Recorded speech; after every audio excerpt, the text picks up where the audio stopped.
October 14th, 1958, 11:47 p.m. A 1952 Chevrolet Bel Air idled outside the Red Rooster on 138th Street and Lenox Avenue, its engine ticking in the cool Harlem night. Inside the car sat 23-year-old Marcus Johnson, nephew of Ellsworth Bumpy Johnson, the man who'd spent 3 decades turning Harlem's underworld into something that resembled order. Marcus wasn't supposed to be there. Not that night. Not after what his uncle had told him 3 days earlier about staying north of 145th Street until things cooled down. But Marcus had come down anyway, delivering a package for a friend, maybe seeing a girl. The details would later become disputed, rewritten, forgotten. What's known for certain is this. At 11:51 p.m., 3 vehicles, a black Ford pickup, a gray Plymouth sedan, and a white Dodge panel van, blocked both ends of street. 7 men emerged. Not one of them was from Harlem. They wore no hoods that night. They didn't need to. Witnesses would later tell police, carefully, quietly, in statements that somehow never made it to official records, that the men moved with military precision. 2 covered the Rooster's entrance. 2 more walked directly to Marcus's car. The remaining 3 formed a perimeter, watching windows, counting faces, making sure everyone understood the rules of what was happening.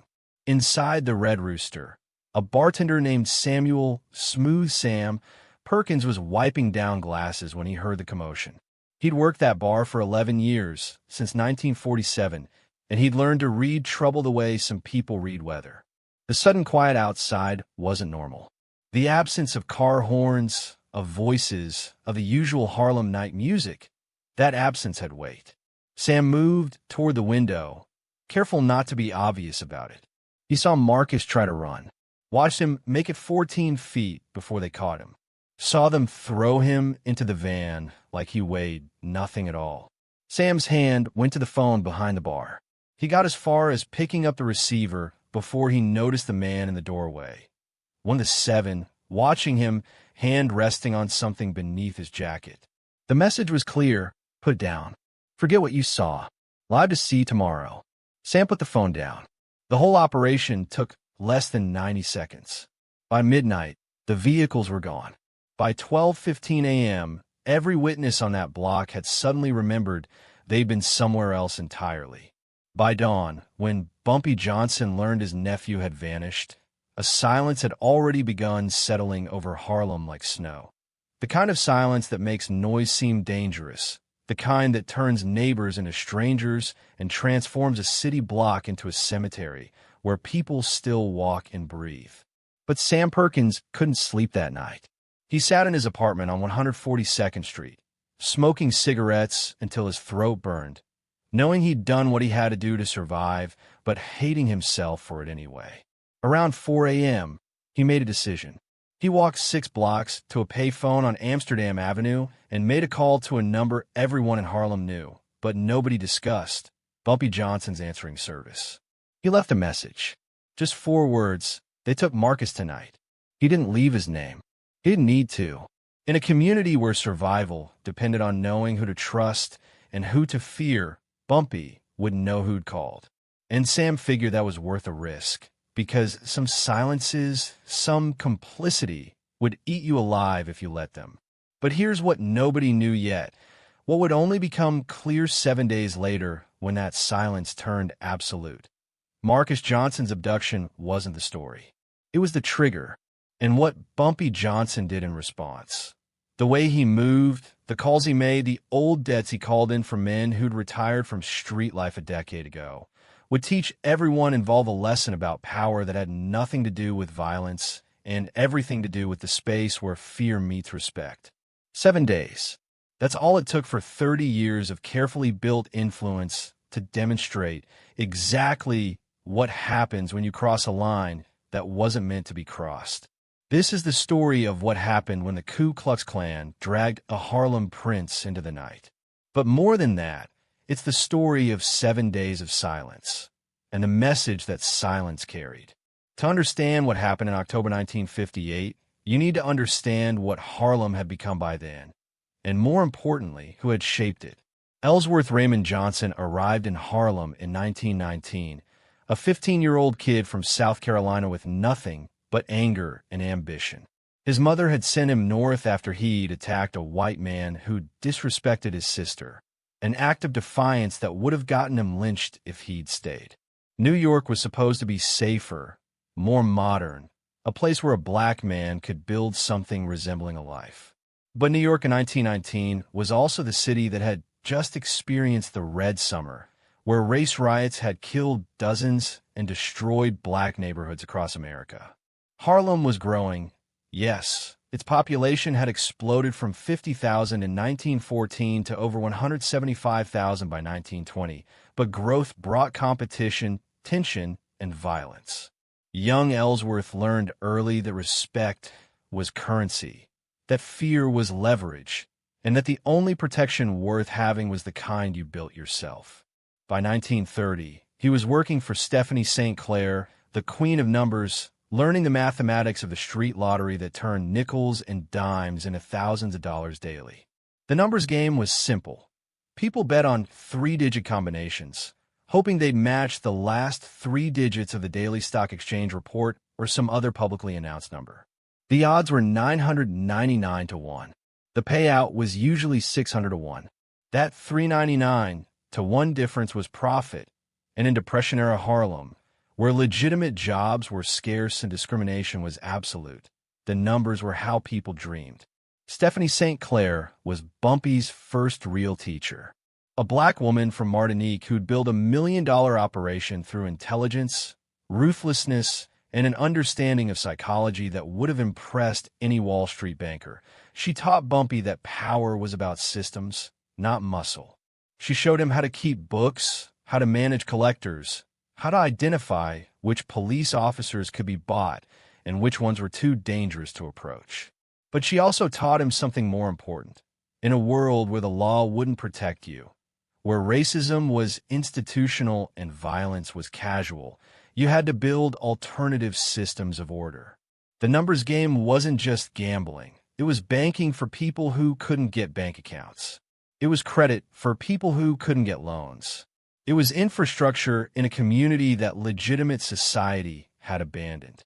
By 1935, he'd earned his nickname, Bumpy, for the lumps on the back of his head from too many fights, and a reputation for being the one man in Harlem who wouldn't bow to Dutch Schultz's attempt to take over the numbers racket. Schultz, the Jewish gangster from the Bronx, had decided Harlem's numbers operation was too profitable to leave in black hands. He sent enforcers, burned businesses, beat collectors, and generally made it clear that Harlem would either work for him or suffer. Most operators folded. Some fled. A few fought back and died trying. Bumpy did something different. He went to war, but not the way Schultz expected. Instead of confronting Schultz's men directly, Bumpy targeted their infrastructure. He paid off their informants. He leaked information about their operations to rival gangs. He made it expensive, complicated, and dangerous for Schultz to operate in Harlem. When Schultz died in 1935, shot in a Newark tavern by Murder Incorporated, Bumpy's stock rose. When Lucky Luciano got deported to Italy in 1946, Bumpy became the primary intermediary between Harlem's independent operators and the Italian families downtown. By 1958, at age 63, Bumpy Johnson wasn't just a kingpin. He was infrastructure. He controlled or influenced an estimated 40% of Harlem's numbers operations, worth roughly $50 million annually in 1958 dollars. He maintained relationships with corrupt officers in the NYPD's 28th and 32nd precincts. Men like Sergeant James McKinney, who'd been collecting weekly envelopes since 1951, and Detective Arthur Goldman, who provided advance warning whenever vice raids were planned. He had judges on call, bail bondsmen on speed dial, and lawyers like Milton Schwartzberg, a white attorney who specialized in making evidence disappear and witnesses reconsider their testimony. More importantly, he had something money couldn't buy: respect that crossed racial lines in a city that was otherwise rigidly segregated. But by October 1958, Bumpy's empire existed in a precarious balance. He'd just finished serving a 2-year stretch at Sing Sing for conspiracy, his second stint in federal custody, and the streets had shifted in his absence. Younger operators like Nicky Barnes and Frank Lucas were getting bold, questioning whether the old man still had the juice to run things. The Genovese family was pushing harder into Harlem's heroin trade, seeing opportunity in the growing addiction epidemic that was beginning to destroy the community Bumpy had spent decades protecting. And the civil rights movement was beginning to change the social dynamics that had allowed Bumpy to operate in the shadows for so long. In 1954, Brown v. Board of Education had declared school segregation unconstitutional. In 1955, Rosa Parks had refused to give up her seat in Montgomery. By 1958, the movement was gaining momentum, creating new leaders, new organizations, new ways of challenging white supremacy that didn't involve numbers runners and enforcers. Bumpy existed in the space between worlds, too criminal for the respectable civil rights leaders, too establishment for the young militants, too black for the Italian mob, too connected to the mob for some black nationalists. He'd spent his whole life in that space, navigating contradictions, building power in the margins. Marcus Johnson represented something specific in this ecosystem. He wasn't a soldier or an operator. He was family, Bumpy's sister's son, a kid who'd grown up in the protection of his uncle's reputation. Marcus's mother, Dorothy Johnson Harris, had moved to Harlem in 1932, married a Pullman porter named Leonard Harris, and raised Marcus to believe he could have a legitimate life, a real future, something beyond the streets. Marcus worked legitimate jobs. Stockboy at Mr. Patterson's grocery on 135th, weekend shifts at Angelo's garage in Washington Heights. He'd finished high school, something only about 40% of black men his age had done, and was talking about maybe going to city college, maybe studying engineering. He had a girlfriend, Lorraine, who was in nursing school. He had plans. He wasn't in the game. That was the point. Bumpy had made it clear to everyone who mattered that Marcus was off-limits, a civilian, someone who'd get a real shot at a real life. That protection meant something in Harlem. It was respected. Breaking it wasn't just an insult. It was a declaration. Now, here's where the story gets complicated, where history and rumor start to blur. 3 weeks before Marcus was taken, on September 23, 1958, a white police sergeant named Donald Richter was found beaten nearly to death in an alley off St. Nicholas Avenue, between 147th and 148th Streets. It was 2:30 a.m.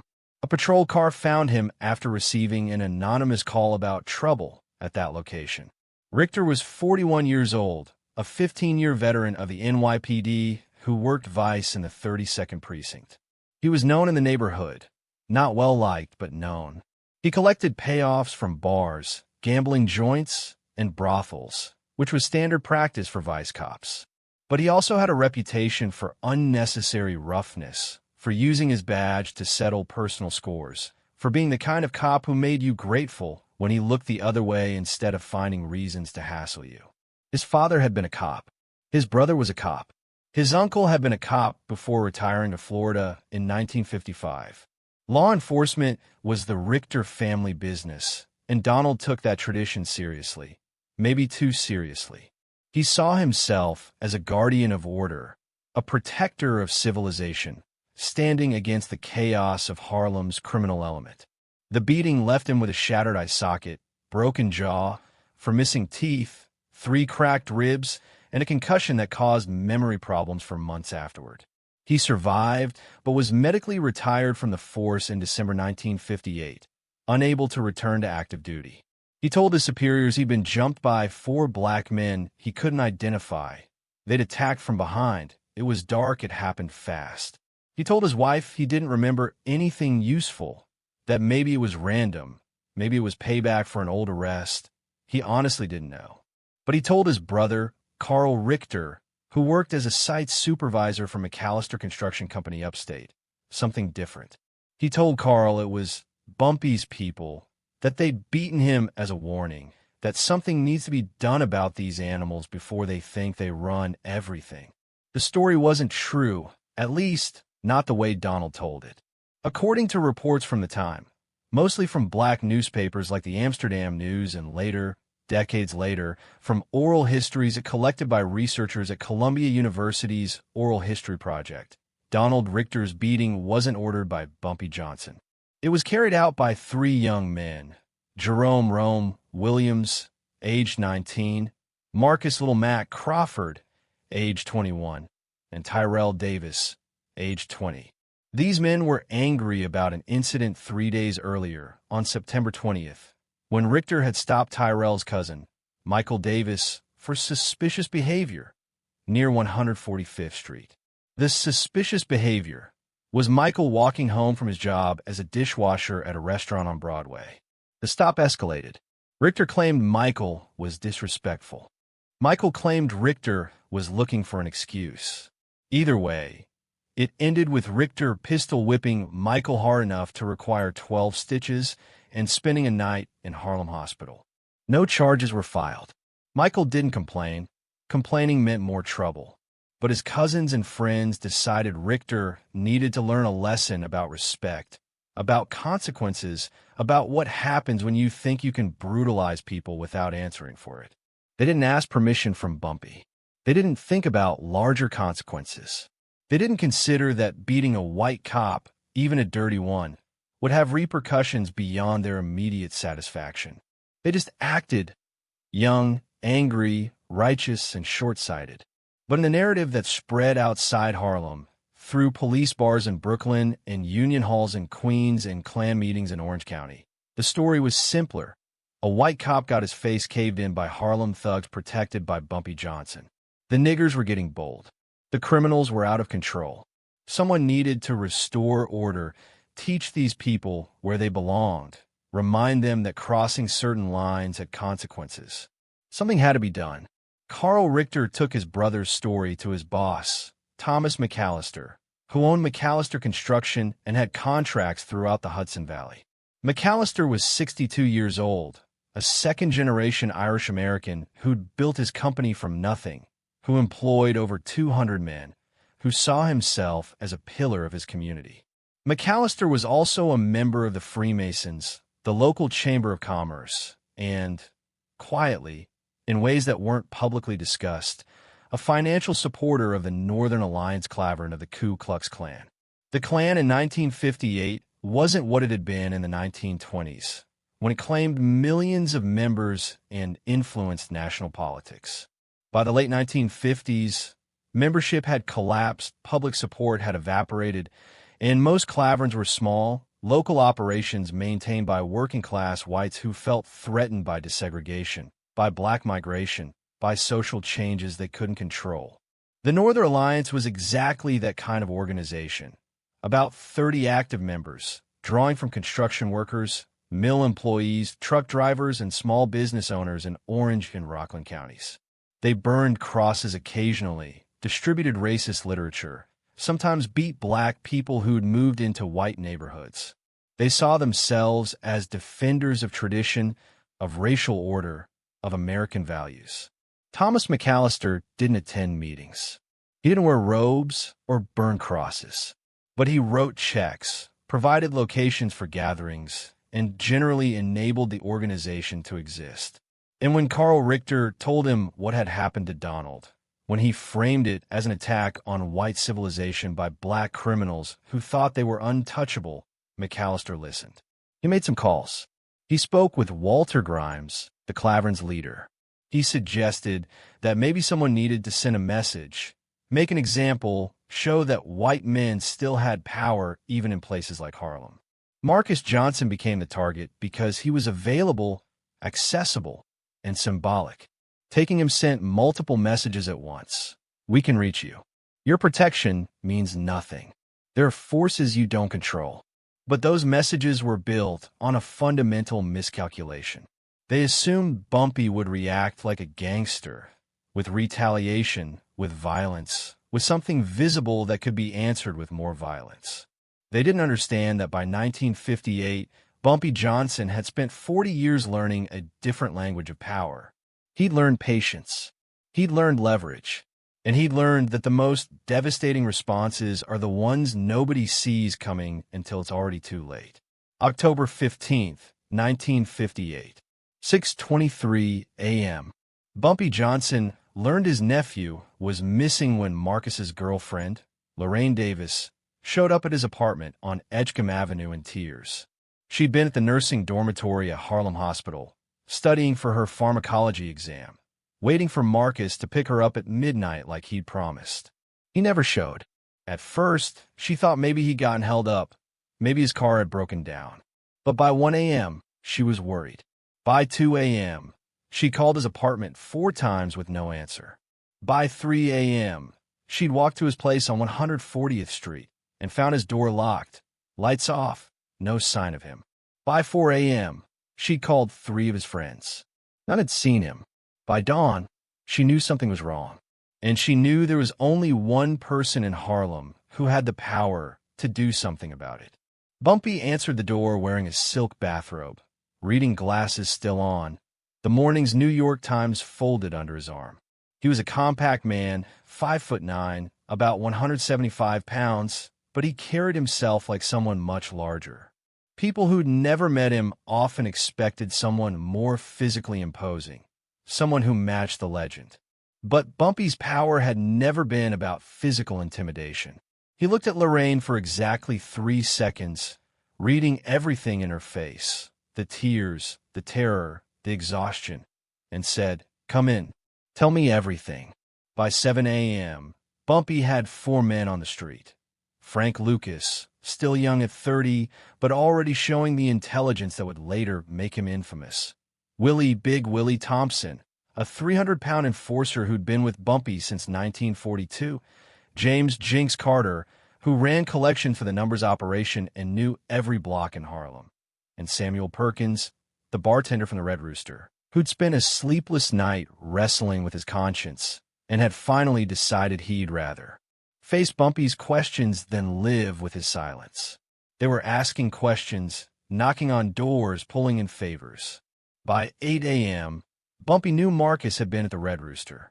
By 9 a.m., he had 3 separate witnesses, none willing to go on record, all speaking through intermediaries who described the vehicles, the men, the abduction. By 10 a.m., he knew it was the Klan.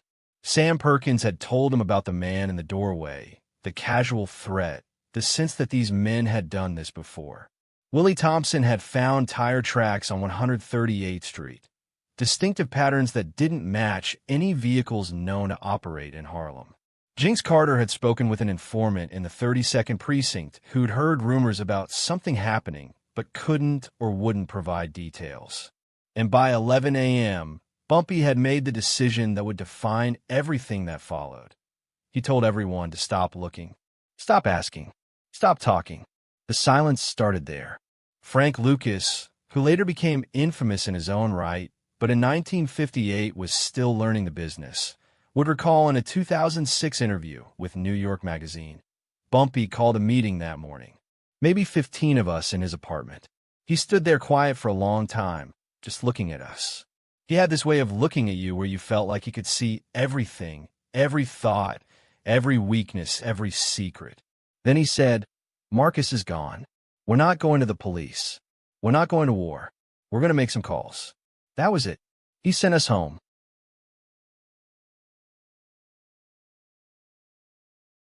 This response confused people. Willie Thompson, who'd been prepared to drive upstate immediately and start breaking bones until someone told him where Marcus was, argued that they needed to act fast, that every hour Marcus was missing was an hour he might be suffering. "Willie," Bumpy said quietly, "you think these people took Marcus to keep him? You think they're treating him nice, waiting for us to negotiate?" Willie said nothing. "If he's alive, they're hurting him to hurt us. If he's dead, he's already dead. Either way, running up there with guns blazing doesn't bring him back. It just makes us feel like we're doing something. You understand the difference?" Willie nodded slowly. "I need you to trust me," Bumpy continued. "I need all of you to trust me.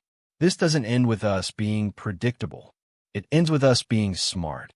Some saw it as weakness. Bumpy was getting old, losing his edge, afraid to confront white men with institutional backing.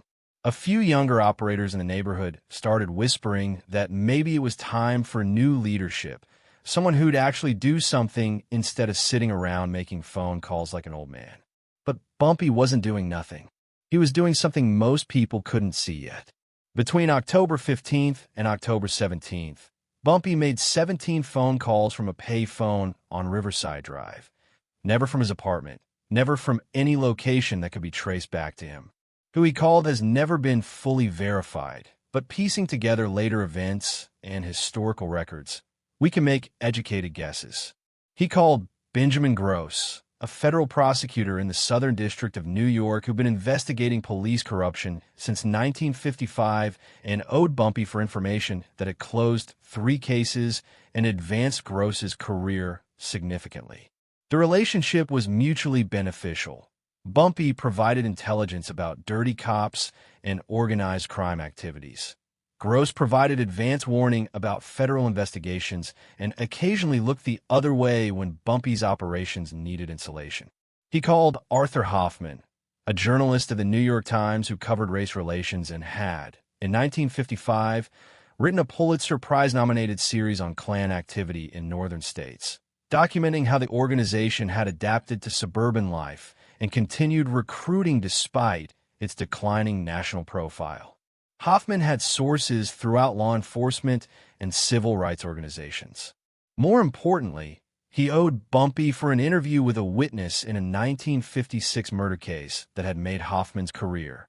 He called Father Michael O'Brien, a Catholic priest in Newark who ran the New Jersey chapter of the Catholic Interracial Council and had connections to NAACP leadership, the Urban League, and various civil rights organizations. Father O'Brien was one of the few white clergy actively fighting against housing discrimination and supporting integration efforts. He and Bumpy had worked together in 1957 to prevent a race riot in Newark after a black family's home was firebombed. He called Leonard Schwartz, a lawyer who worked for the ACLU and specialized in civil rights violations, particularly cases involving unlawful detention, police brutality, and violations of federal civil rights statutes. Schwartz had successfully argued several cases before federal courts, establishing precedents about interstate kidnapping and conspiracy charges. But the most important call, the one that would prove decisive, went to Thomas "Tommy" Hooks Morello, a capo regime in the Genovese crime family who controlled union locals in New Jersey and parts of upstate New York. Morello wasn't a friend, exactly.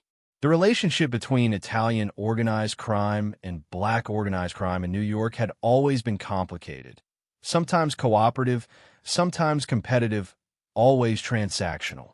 But Bumpy and Morello had worked together for 20 years, managing the interface between Harlem's numbers operation and the Italian family's broader interests. Morello was 58 years old in 1958, a second-generation Italian-American who'd grown up in East Harlem when it was still predominantly Italian, before the neighborhood transitioned to Puerto Rican and black residents. He remembered when Italians were also considered the wrong kind of white when they faced discrimination, violence, and exclusion. He'd learned young that survival meant building alliances, that power meant controlling resources that other people needed. By 1958, Morello controlled Teamsters Local 456, Textile Workers Union Local 487, Labor's Local 66, and had influence over several other union organizations throughout the Hudson Valley. Those unions represented thousands of workers, truck drivers, factory employees, construction workers, warehouse staff, and gave Morello enormous leverage over businesses that depended on labor peace. The conversation, according to later accounts pieced together from FBI surveillance transcripts, the FBI had a court-ordered wiretap on one of Morello's associates, and fragments of the conversation were captured. Went something like this. "Tommy, I need to know who's working with these people upstate." "What people, Bump?" "The ones who took my nephew." A pause.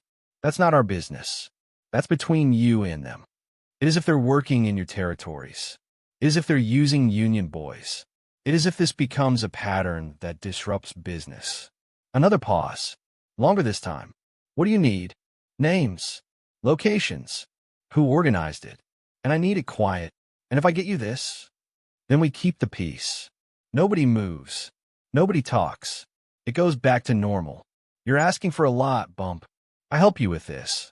I'm making enemies with people I might need someday. Tommy, you know what happens if this doesn't get addressed? I've got young guys in Harlem right now talking about driving upstate with guns. I've got militants saying this proves we need to arm the community. I've got people saying the old ways don't work anymore. You help me handle this quiet. We both win. You don't help me, and I can't control what happens next. Then we both lose. Jesus Christ, Bump. You're putting me in a hell of a spot. I know. That's why I'm asking you and nobody else. Because you're smart enough to see where this goes if we don't stop it now. A final pause. Then, I'll make some calls. Give me 24 hours. By October 17th, 72 hours after Marcus disappeared, Bumpy had information. The abduction had been organized by a Klan clavern based in Orange County, New York, about 60 miles north of Harlem. The specific group called itself the Northern Alliance, a coalition of working-class whites angry about black migration, angry about desegregation, angry about changes they couldn't control or understand. The leader was Walter Grimes, a 47-year-old foreman at Rockland Textile Mill who'd been involved in Klan activity since the 1930s.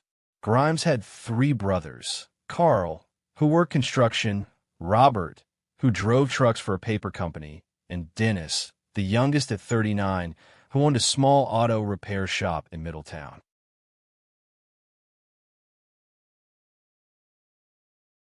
He had 2 cousins, Eugene and Patrick Grimes, who worked at the same textile mill, and he had about 15 men he could call on for actions.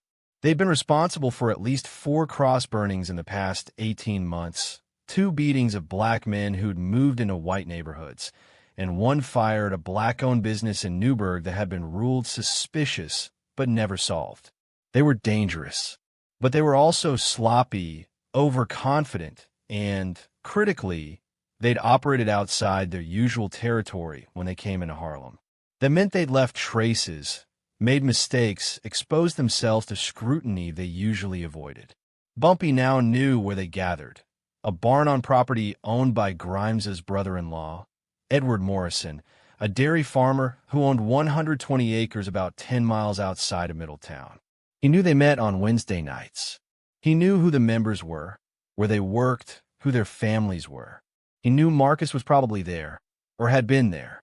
What he didn't know, and what nobody would ever confirm with absolute certainty, was whether Marcus was still alive.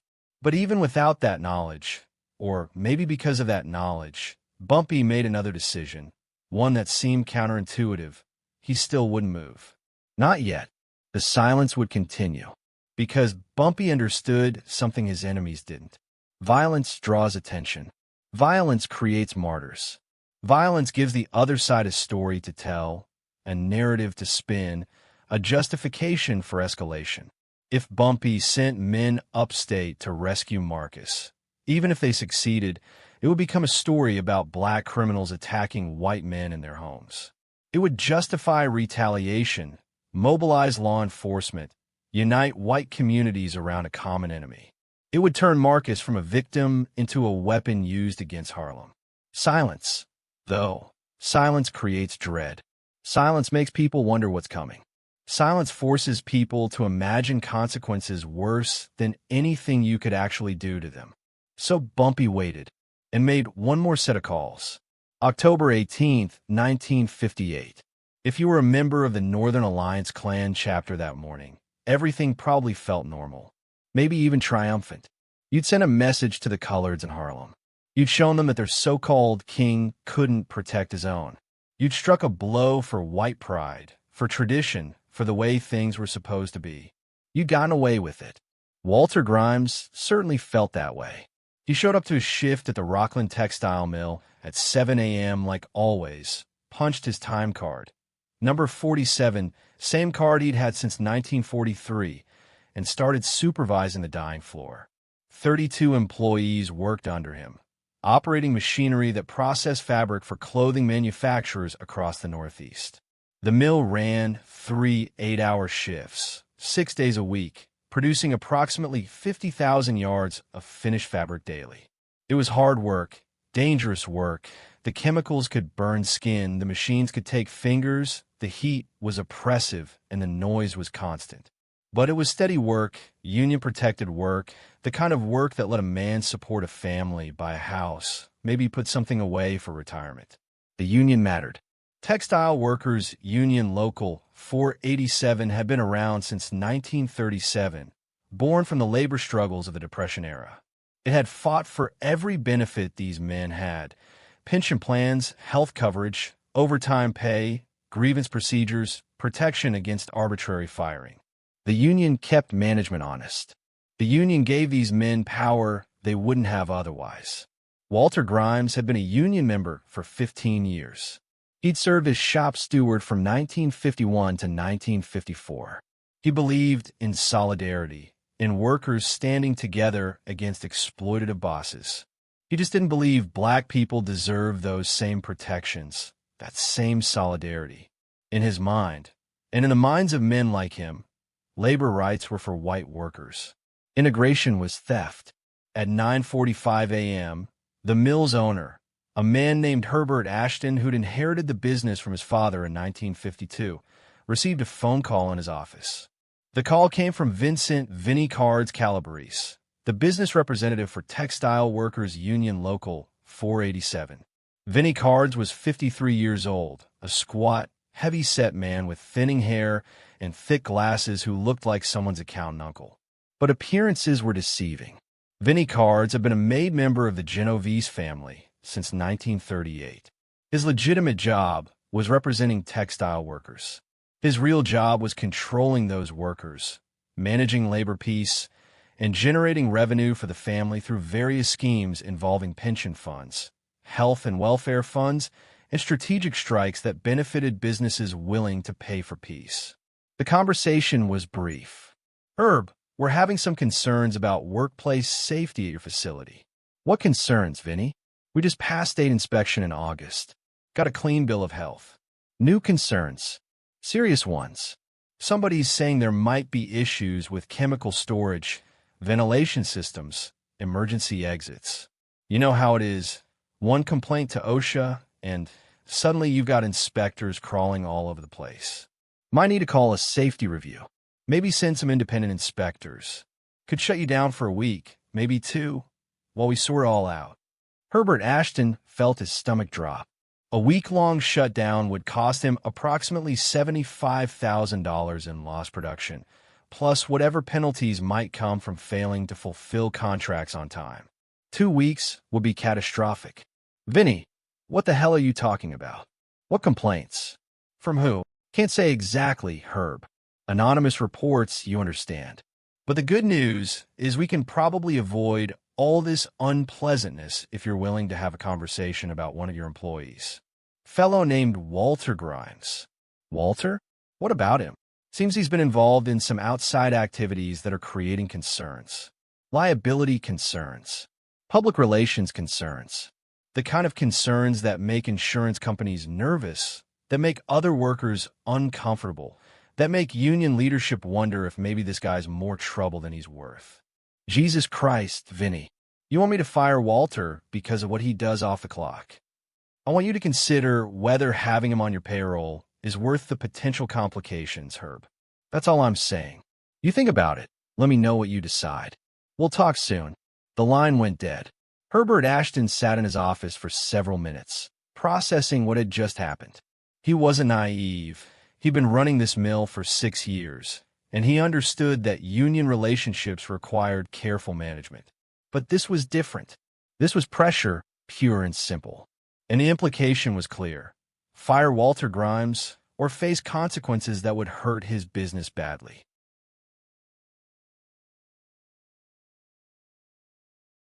By 11 a.m., Ashton had called Walter into his office. He explained that there had been complaints, He wouldn't say from who about Walter's outside activities creating liability concerns for the company. He said corporate counsel had advised that placing Walter on unpaid suspension pending an internal review was the prudent course of action. Walter tried to argue, tried to understand what this was about, tried to invoke his union representation. Ashton cut him off. "Your union rep knows about this, Walter.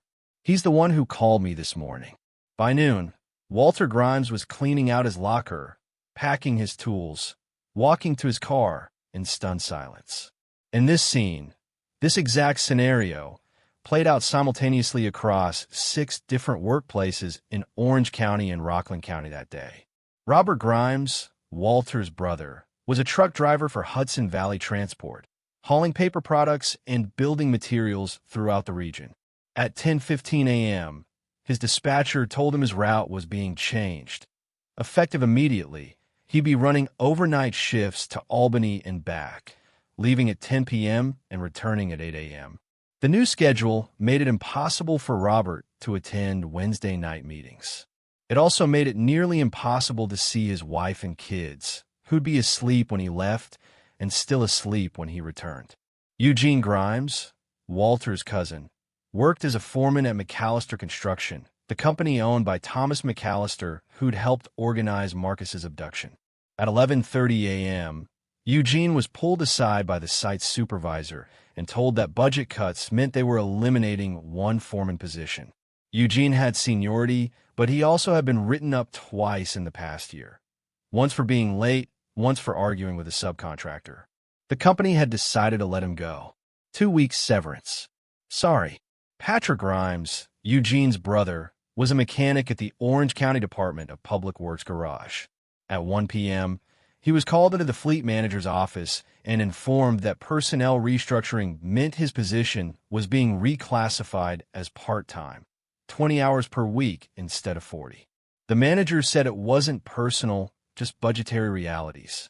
James Dutton, a member of the Northern Alliance who worked as a warehouse supervisor for a food distributor, received notice that he was being transferred to a facility in Utica, 180 miles away, effective November 1st. The transfer was described as a career opportunity, but it was clear it wasn't optional. Michael O'Reilly, another member, worked at a gas station owned by a man who leased his property from a company that was 3 layers removed from Genovese family control. At closing time, the owner told Michael he was sorry, but he'd have to let him go. Business had been slow. He couldn't afford to keep 2 full-time employees, first and last out. And here's the thing about that kind of leverage. It's almost invisible.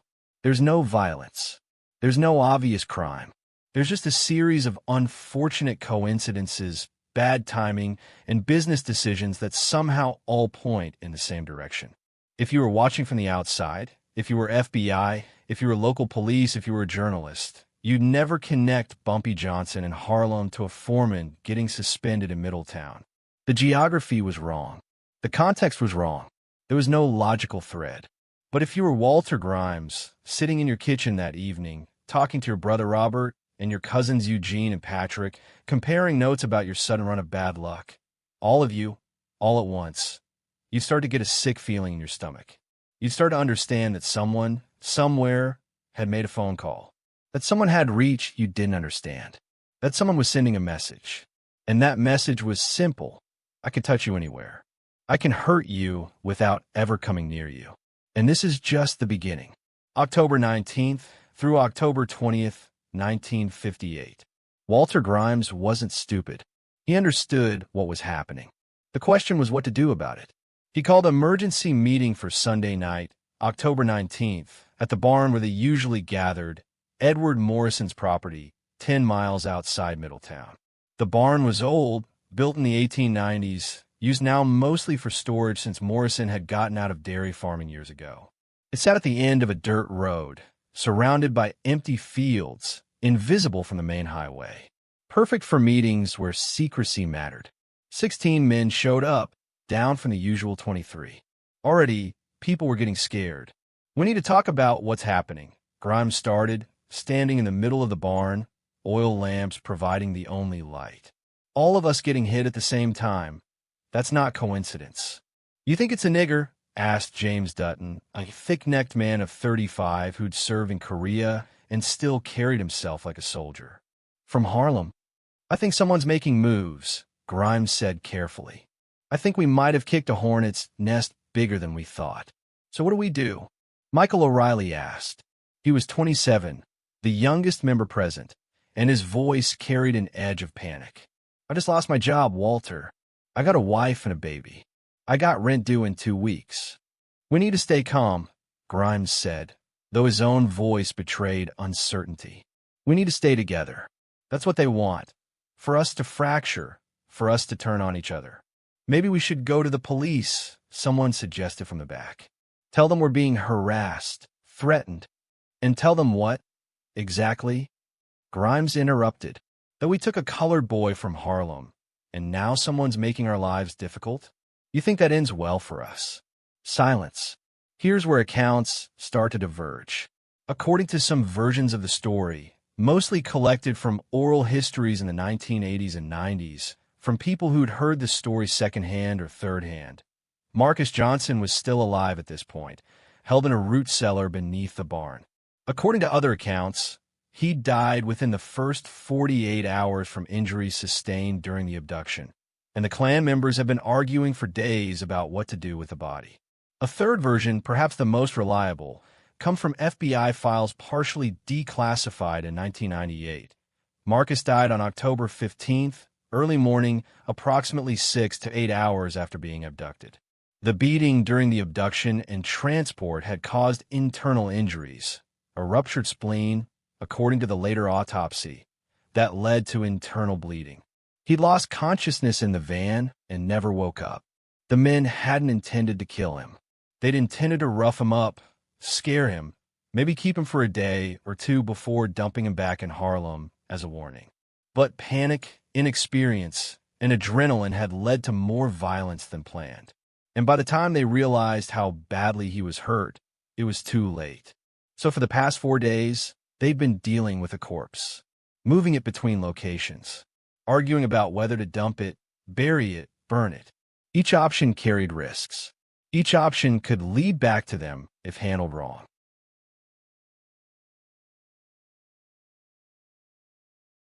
And now, with pressure mounting, with jobs disappearing, with the sense that someone was systematically dismantling their lives, the group was fracturing. What's consistent across all versions is this. The meeting ended without consensus. And that's when things started to accelerate. October 20th, 1958. Monday morning, at 7:15 a.m., FBI Special Agent Robert Hammond knocked on the door of James Dutton's house in Newburgh. Hammond was 41 years old, a 14-year veteran of the Bureau, assigned to the FBI's Newburgh resident agency. He'd been investigating civil rights violations in the region since 1956, documenting Klan activity, building files, waiting for federal prosecutors to decide there was enough evidence to move forward. He'd received a tip, he wouldn't say from where, about possible involvement in an interstate kidnapping. He wanted to ask some questions. Would Mr. Dutton be willing to talk? Dutton's wife, Martha, answered the door. She was holding their 9-month-old daughter. Her face went pale when she saw the FBI credentials. James Dutton agreed to talk. What else could he do? Refusing would only make him look guilty. The conversation happened at the kitchen table, with Martha sitting nearby, the baby on her lap, listening to everything. Agent Hammond asked about Dutton's association with the Northern Alliance. Asked if he'd been in New York City on October 14th. Asked if he knew anything about a black man named Marcus Johnson who'd gone missing from Harlem that night. Asked if he'd like to make a statement before this became a formal investigation. Dutton denied everything. Said he didn't know anything about any kidnapping. Said he'd been home that night. His wife could confirm it. Said he had no idea what the FBI was talking about. Hammond nodded, made notes, and then said something that would echo in Dutton's mind for days. Mr. Dutton, kidnapping across state lines is a federal offense. Conspiracy to commit kidnapping is also a federal offense. Both carry potential sentences of life imprisonment. Now, The Bureau understands that sometimes people get involved in situations that escalate beyond their intentions. Sometimes people are followers rather than leaders.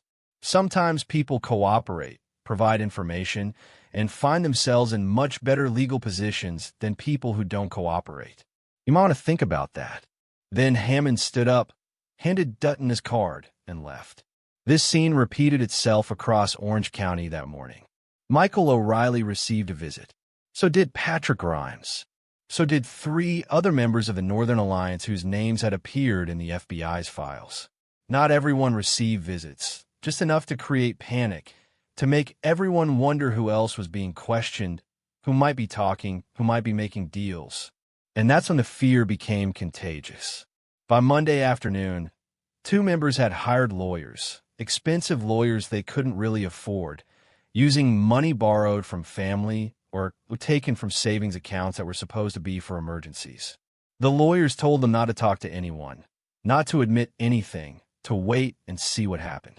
By evening, one member, a man named William Cooper, who'd only joined the organization 6 months earlier and was now terrified his involvement would cost him his job at the post office, told his wife he was done with the group. She'd been begging him to quit for months anyway, ever since she'd found out what he was involved in. He called 2 other members to tell them he was out, effective immediately, don't contact him again. By Tuesday morning, Walter Grimes had received 3 phone calls from members saying they were leaving. They wanted no part of whatever was coming. They had families to protect. The thing about fear is that it's contagious. Once it starts spreading, it moves faster than confidence, faster than loyalty, faster than whatever ideology or hatred brought people together in the first place. And Bumpy Johnson understood this. He'd spent 40 years watching men, tough men, violent men, men who thought they were unbreakable, fall apart the moment pressure was applied in the right places. The pressure didn't need to be enormous. It just needed to be precise, personal, and escalating. So the leverage continued.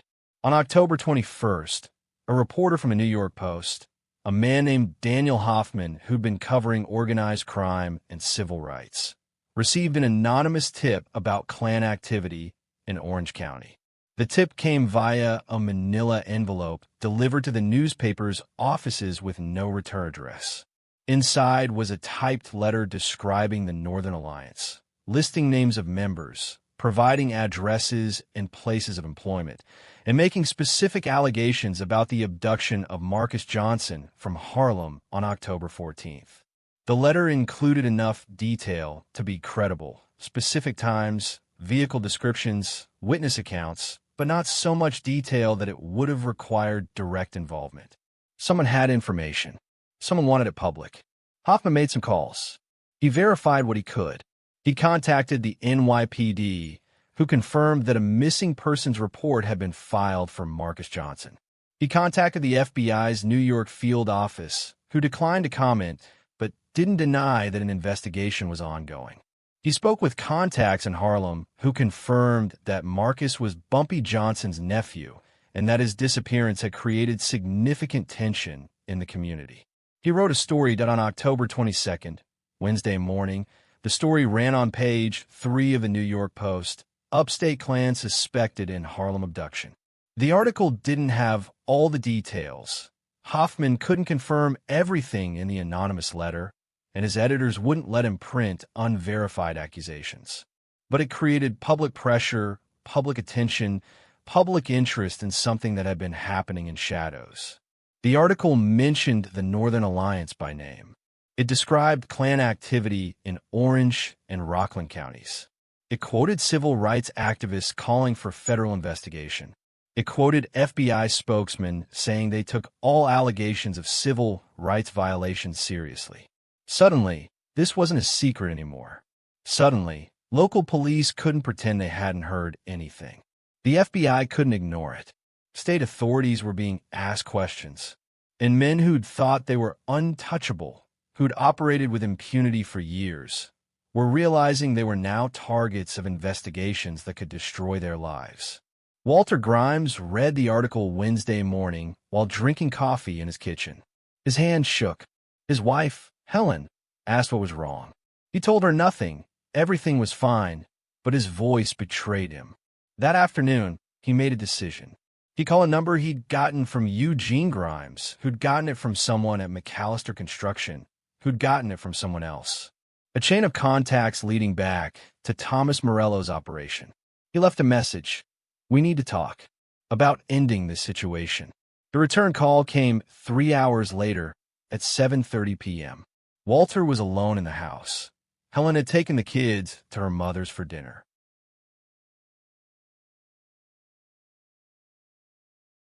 The voice on the phone was calm, almost pleasant. "Who am I speaking with?" "My name's Walter Grimes. I'm calling about." "I know what you're calling about. What do you want?" "We want this to stop. The pressure. Whatever's happening. We want it to stop. Where's the kid?" Walter felt his throat constrict. "What kid?" "Don't play stupid. Marcus Johnson, the boy you took from Harlem. Where is he?" "I don't know what." "Listen to me carefully," the voice interrupted. "I'm going to ask you one more time, and you're going to tell me the truth, because lying to me right now is the worst decision you could possibly make. Where is Marcus Johnson?" A long pause. Walter could hear his own heartbeat. "He's dead," Walter said finally. "It was an accident. We didn't mean." "Where's the body?" "In my brother-in-law's barn. Morrison's place. We've been trying to figure out what to do." "Jesus Christ, you people are idiots," the voice said, disgust evident. "You've had a body sitting around for a week? Do you have any idea what kind of evidence you've created? Do you understand how badly you fucked this up? We didn't mean for him to die. It just happened. We were just trying to send a message." "Well, you sent one. Now you're going to receive one. Here's what's going to happen. You're going to put that body somewhere it'll be found quickly and cleanly. Not in the barn, somewhere public, somewhere police will find it fast. You're going to make sure there's no evidence connecting it back to you or your people. And then you're going to disappear for a while. No meetings, no contact, nothing. You understand? And if we do that, the pressure stops. Do that, and maybe you all just lose your jobs and your reputations instead of spending the rest of your lives in federal prison. That's the best deal you're going to get." The line went dead. Walter sat in his kitchen for a long time after that call, staring at nothing, understanding that he'd lost control of the situation completely. That men more powerful than him, men who operated in worlds he didn't understand, had taken over. That the best he could hope for now was minimizing the damage. He called his brothers. He called Edward Morrison. He told them what needed to happen. On October 23rd, Thursday morning, they wrapped Marcus Johnson's body in a tarpaulin, loaded it into the back of Robert Grimes's truck, and drove to a field off Route 17. They placed the body where it would be visible from the road, removed anything that might be traceable, and left. A passing motorist found Marcus at 2:45 p.m. and called the state police. October 24th, 1958. 7 days after Marcus Johnson was dragged into a van on Lenox Avenue, his body was found in a field off Route 17, about 12 miles outside of Middletown, New York. He was face down, fully clothed except for his shoes, no identification on him.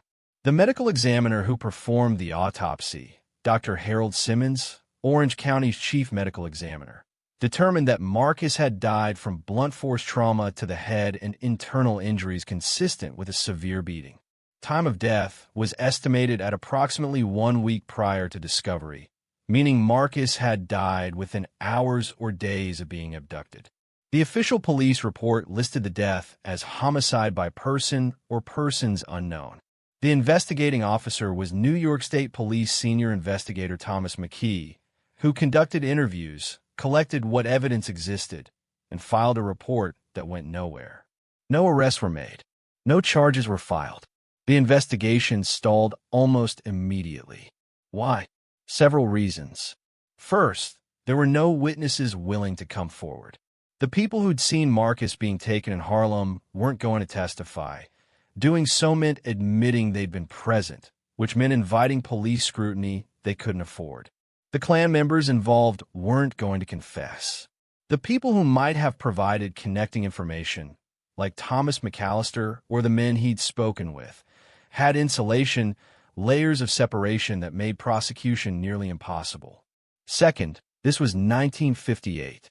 Black victims of white violence rarely received justice, especially when the violence crossed state lines and involved organizations like the Klan. Local police in Orange County had no particular interest in aggressively pursuing a case that would make them unpopular with significant portions of their community. State police had limited resources in many other cases.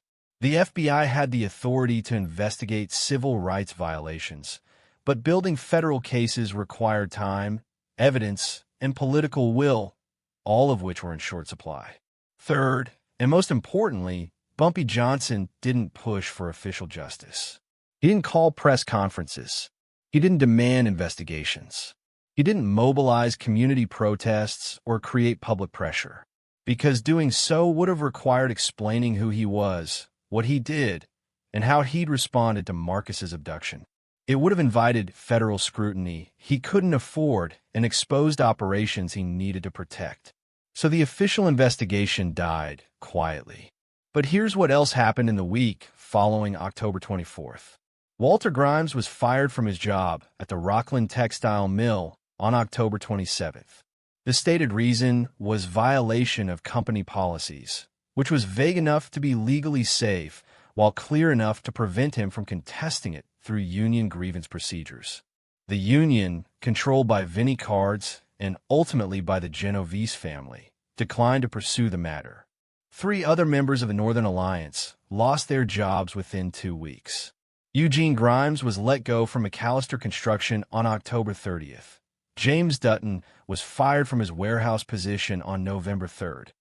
Michael O'Reilly, who'd already lost his gas station job, gave up looking for work in Orange County and moved to Pennsylvania to live with his wife's family. Patrick Grimes kept his part-time position at the county garage, but the reduction in hours meant he could barely pay his mortgage. By March 1959, he'd sold his house and moved to a cheaper apartment. By 1960, he'd left New York entirely. For members of the Northern Alliance, William Cooper, James Hartley, Donald Pierce, and Robert Walsh quietly gave statements to the FBI about what they knew regarding civil rights violations in their community. The statements were taken between November 1958 and January 1959, filed and sealed as part of ongoing investigations. But the information in them, names, dates, locations, organizational structures, was shared with other federal agencies investigating Klan activity across the Northeast. None of these men admitted direct involvement in Marcus Johnson's abduction and murder. They couldn't. Doing so would have been confessing to federal crimes. But they provided enough contextual information about the Northern Alliance, its activities, and its members that federal authorities could maintain surveillance, document violations, and build cases for future prosecution.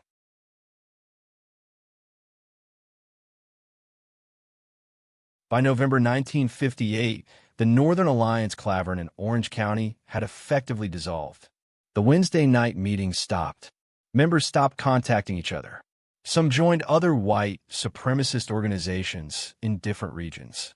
Most just went quiet, retreated into their lives, stopped talking about racial politics in public, and tried to forget they'd ever been involved in something that had brought them so much trouble. The silence that had started in Harlem had spread. It had become geographical, institutional, total. And Bumpy Johnson never said a public word about any of it. There was no revenge killing, no bodies found in alleys, no dramatic retaliation that would have made headlines and given the other side something to rally around. Just pressure applied quietly, through channels most people didn't even know existed. Just consequences that looked like bad luck, poor timing, unfortunate coincidences. In Harlem, Marcus Johnson's funeral was held on October 29th at Abyssinian Baptist Church on 138th Street. The church had been a Harlem institution since 1808, relocated to its current location in 1923, and by 1958 was led by Reverend Dr. Samuel Proctor, who'd taken over after the legendary Adam Clayton Powell Sr. retired. Over 400 people attended Marcus's funeral. The church was filled to capacity, with people standing in the aisles and spilling out onto the sidewalk. Dorothy Johnson Harris, Marcus's mother, sat in the front row, supported by family members, her grief visible and terrible. Lorraine Davis, Marcus's girlfriend, sat nearby, wearing black, her eyes hollow from days of crying. Bumpy Johnson sat next to his sister, stone-faced, silent. He wore a dark suit, perfectly pressed. His expression revealed nothing. No anger, no grief, no emotion at all. He simply sat there, present, visible. But everyone in that church understood what his presence meant. It meant, I tried to protect him. It meant, I did what I could with what I had. It meant, this cost me something you can't see. It meant, if you think this is over, you're not paying attention. Reverend Proctor delivered a eulogy that acknowledged Marcus's death within the broader context of racial violence in America. He spoke about Emmett Till, murdered in Mississippi in 1955. He spoke about the ongoing struggle for civil rights, for dignity, for the simple right to exist without fear. He spoke about Marcus's dreams, his hopes, his potential, all cut short by hatred and violence. Marcus Johnson was 23 years old, Proctor said, his voice filling the church. He had a job. He had plans. He had a future. That future was stolen from him not by fate, not by accident, but by men who believed that the color of his skin made his life worth less than theirs. We gather here today, not just to mourn Marcus, but to commit ourselves to the fight against the forces that killed him. Because until we build a world where young black men can walk safely through any neighborhood, where they can live without fear, where their lives are valued as much as anyone else's, then Marcus's death, and the deaths of so many others, will haunt us all. The funeral ended with a procession to Woodlawn Cemetery in the Bronx, where Marcus was buried in the Johnson family plot. Bumpy remained until the last shovel of earth was placed on the grave. Then he left, surrounded by associates, and returned to Harlem. He never spoke publicly about Marcus's murder. Not to newspapers, not to police, not even to most of the people in his organization. But word spread anyway, through whispers, through rumors, through the mysterious way information travels in communities bound by shared experience. The story became legend. Bumpy Johnson had reached into upstate New York and dismantled a Klan chapter without firing a shot. He'd used connections nobody knew he had. He'd applied pressure nobody saw coming. He'd taught people a lesson about crossing lines they shouldn't cross. Was it true? Mostly. The details got embellished, the timeline got compressed, certain elements got exaggerated or invented. But the core of the story, that Bumpy had orchestrated a quiet, devastating response to Marcus's abduction, was accurate. The Amsterdam News, Harlem's leading black newspaper, ran a front-page story about Marcus's death on October 25th. The headline read, "Harlem Youth Found Dead. Community Mourns Another Tragedy." The article described Marcus as a hard-working young man with his whole life ahead of him, mentioned his family connections, carefully avoiding too much detail about Bumpy, and called his murder another example of the ongoing violence faced by black Americans simply for existing. The New York Times gave it 3 paragraphs on page 14, filed under Metropolitan News. The headline was "Body of Negro Found Upstate." The article included no details about Marcus's family, no context about his life, nothing that would have made him seem human to readers who saw black victims as statistics rather than people.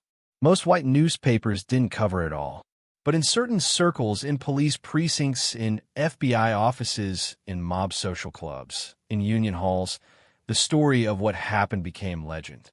The story of how Bumpy Johnson dismantled a Klan chapter without firing a shot, without breaking a bone, without doing anything that could be traced back to him directly. The story became a lesson about power. Real power doesn't announce itself. Real power doesn't need to.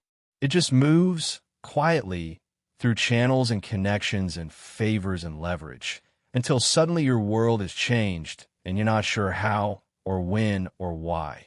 You just know that you're the one who lost. For Bumpy Johnson, October 1958 represented something specific. Proof that even in a country that hated him, even in a system designed to crush him, he'd built something that could protect his people in ways that looked nothing like protection. It also represented something else, the limits of that protection.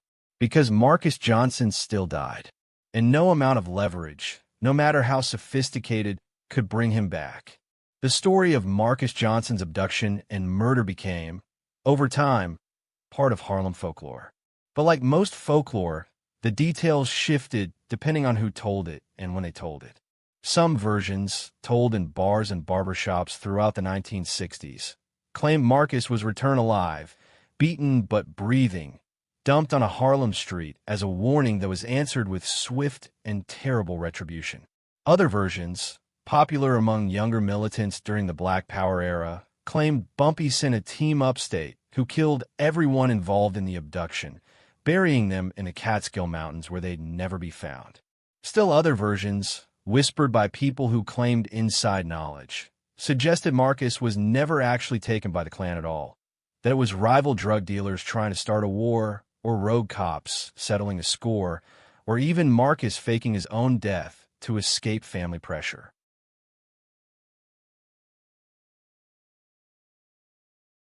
The truth, as best as it can be reconstructed from police reports, newspaper archives, FBI files declassified in the 1990s under the Freedom of Information Act, and interviews conducted with people who were there, is messier and less dramatic than legend suggests. Marcus Johnson was indeed abducted by Klan members on October 14, 1958. He was taken to a barn in Orange County where he was beaten and died from his injuries within approximately 24 hours. His body was hidden for 6 days while his abductors argued about what to do. On October 24th, they panicked and dumped his body where it would be found quickly. Bumpy Johnson did orchestrate a response, but it wasn't violent. It was strategic, leveraging connections to organized crime, federal law enforcement, civil rights organizations, and media to apply pressure on the Klan members responsible. That pressure resulted in job losses, federal scrutiny, and the dissolution of the Klan chapter, but it didn't result in formal justice. No one was ever charged with Marcus's murder. The silence that defined those 7 days wasn't Bumpy choosing not to act. It was Bumpy acting in ways most people couldn't see, using systems and connections that operated below the surface of public visibility. So what's the legacy of this story? For Harlem in 1958, it was a reminder of both power and vulnerability. Bumpy Johnson's ability to reach into upstate New York and dismantle a white supremacist group demonstrated that black organized crime had resources and connections that transcended neighborhood boundaries. It showed that even in a deeply racist society, strategic use of leverage could produce consequences for white violence against black victims. But Marcus Johnson's death demonstrated that those resources had limits, that protection wasn't absolute, that being connected to power didn't make you immune to violence. Marcus died because he was black, because he was visible, because he existed in a society where white supremacists felt entitled to act with impunity. No amount of Bumpy's influence could prevent that. He could only respond after the fact. For the broader history of organized crime, the Marcus Johnson case represents a turning point in how different criminal organizations understood their mutual interests. Italian, Jewish, and black crime organizations in New York had long coexisted, sometimes peacefully, sometimes not. But Marcus Johnson's case showed that they could also cooperate across racial lines when it served their business interests. Thomas Morello's willingness to pressure union locals on Bumpy's behalf wasn't about friendship or morality. It was about maintaining stability, avoiding attention, and ensuring that the systems they all profited from continued to function. If the Klan's actions sparked a race war, if they created enough chaos to invite federal crackdowns, if they disrupted the carefully balanced ecosystem of corruption and mutual exploitation that kept everyone profitable, then everyone lost. So Morello helped Bumpy not because he cared about Marcus Johnson, not because he opposed racism, but because helping Bumpy was good business. The kind of transactional cooperation, that ability to work across racial and ethnic lines when money and power were at stake, would define organized crime in New York for decades to come. For the history of the civil rights movement, the story is more complicated. Bumpy Johnson wasn't a civil rights leader. He wasn't marching with Martin Luther King Jr. or organizing sit-ins or registering voters. He was a criminal, a man who made his money from gambling, protection rackets, and later, drug trafficking. He exploited his community even as he protected it. He enriched himself on the weaknesses and addictions of people who had few other options.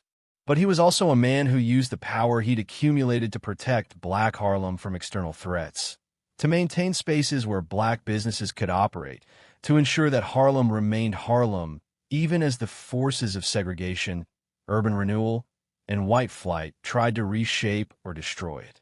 That's uncomfortable history. It doesn't fit neatly into narratives about heroes and villains, about moral struggle and righteousness.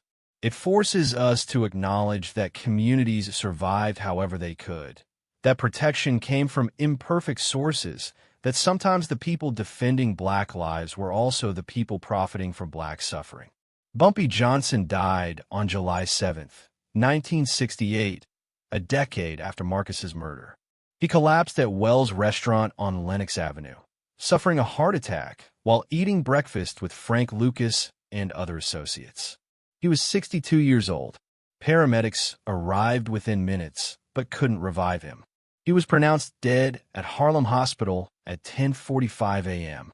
His funeral, held at Abyssinian Baptist Church, the same church where Marcus had been mourned, was attended by thousands. Legitimate business people stood alongside criminals. Church leaders eulogized a man whose life was spent breaking laws. Police officers who'd been on Bumpy's payroll for years stood outside, maintaining order, making sure nothing disrupted the proceedings. It was a strange scene, one that captured the contradictions of Bumpy's life. Respected and feared, beloved and exploitative, protector and predator, all at once. The Klan members who took Marcus Johnson lived out their lives in relative obscurity. Walter Grimes worked a series of manual labor jobs after being fired from the textile mill. Construction work, factory work, warehouse work. Never staying anywhere long, never building the kind of stability he'd had before October 1958. He died in 1981 at age 70, never publicly acknowledging any role in Marcus's death. His obituary in the local newspaper described him as a longtime resident and mentioned his 3 children and 7 grandchildren. It said nothing about the Klan, nothing about Marcus Johnson, nothing about the events that had defined the final decades of his life. Robert Grimes, Walter's brother, left New York in 1962 and moved to Florida, where he drove trucks until retiring in 1978. Eugene and Patrick Grimes stayed in the region, but kept low profiles, working blue-collar jobs, avoiding anything that might draw attention. Thomas McAllister continued running his construction company until selling it in 1967 and retiring to North Carolina. He died in 1974, never facing legal consequences for his role in facilitating Marcus's abduction. Some members of the Northern Alliance remained active in white supremacist organizations, attending meetings, distributing literature, believing until the end that they were fighting for something righteous. Others drifted away, disillusioned or scared or simply tired of the constant struggle. A few, a very few, looked back years later with something resembling regret, though they rarely spoke about it publicly and never directly to anyone who might hold them accountable. But their chapter, the Northern Alliance Clavern that had operated in Orange County since the 1940s, never recovered from October 1958. The members who remained were too scared, too scattered, too aware that someone, somewhere, was watching and could reach them if necessary. The organization effectively ceased to exist, its members absorbed into other groups or simply fading into private life, carrying their hatred quietly rather than openly. If you're wondering what the moral of this story is, whether there's a lesson here that applies beyond October 1958, beyond Harlem, beyond one young man's tragic death, consider this. Power isn't always loud. It doesn't always announce itself with violence or spectacle. Sometimes, the most devastating form of power is the kind that operates in silence, that moves through systems and connections invisible to most people, that changes your world without you even realizing it's happening until it's already too late. Bumpy Johnson understood that. He'd spent his entire adult life understanding it, building networks, accumulating favors, establishing relationships that crossed racial, ethnic, and class lines. He understood that real power was structural, not personal. That real power came from controlling resources, information, and access. That real power meant being able to make a phone call that set events in motion 3 steps removed from you. Events that looked like coincidence or bad luck or just the way things worked out. And in October 1958, when 7 men dragged his nephew into the night, thinking they were making a statement about white supremacy and black vulnerability, Bumpy taught them that the real statement was the one they never saw coming. The one delivered in silence, through channels they didn't know existed, in ways that destroyed their lives without ever touching them directly. Marcus Johnson deserved better than the death he received. He deserved justice, formal justice, the kind delivered by courts and juries and prison sentences. He deserved to see his killers held accountable publicly, to have his death acknowledged as a crime rather than a tragedy, to have the full weight of the legal system applied to the men who'd murdered him. He didn't get it. Very few black victims of racial violence in 1958 did. The justice system, from local police to federal courts, was designed to protect white supremacy, not challenge it. Prosecutors who might have brought charges faced political pressure not to. Juries of white men weren't likely to convict other white men for killing a black person, especially when that black person was connected to organized crime. Judges who might have imposed sentences faced communities that would have seen such sentences as betrayals of racial solidarity. So the official justice system failed Marcus Johnson, as it failed countless others before and after him.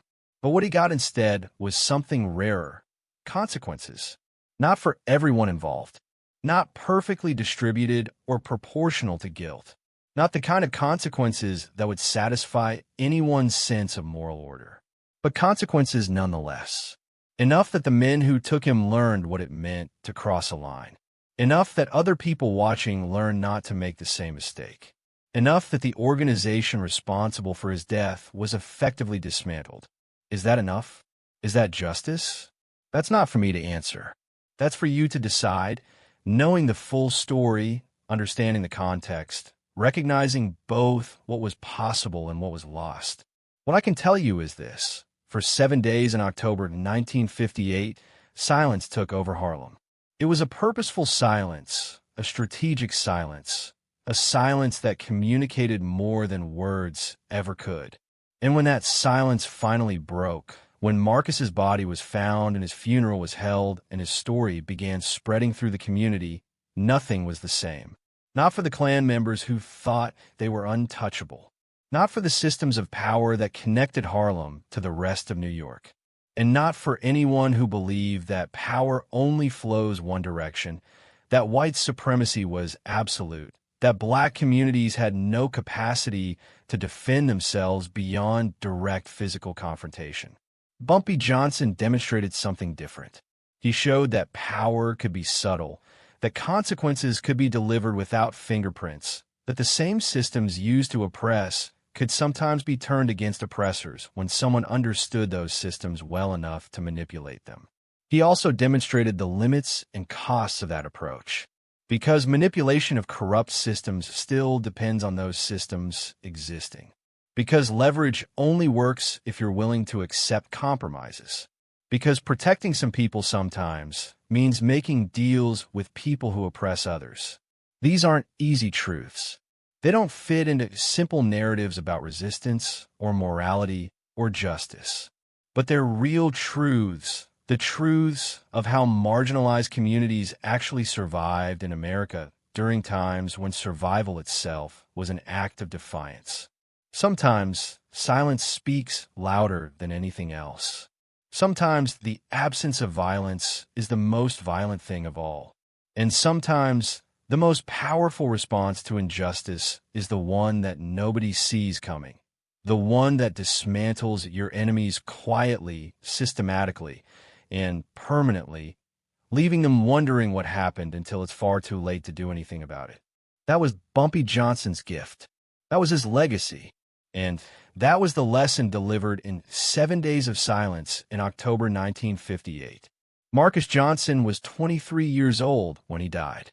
He'd lived his entire life in Harlem, watched his community change and struggle and survive. He'd had dreams, plans, a future he'd been building. All of that was taken from him by men who saw him as less than human, who believed their racial identity entitled them to violence without consequence. They were wrong about the consequences, but that didn't bring Marcus back. It never does.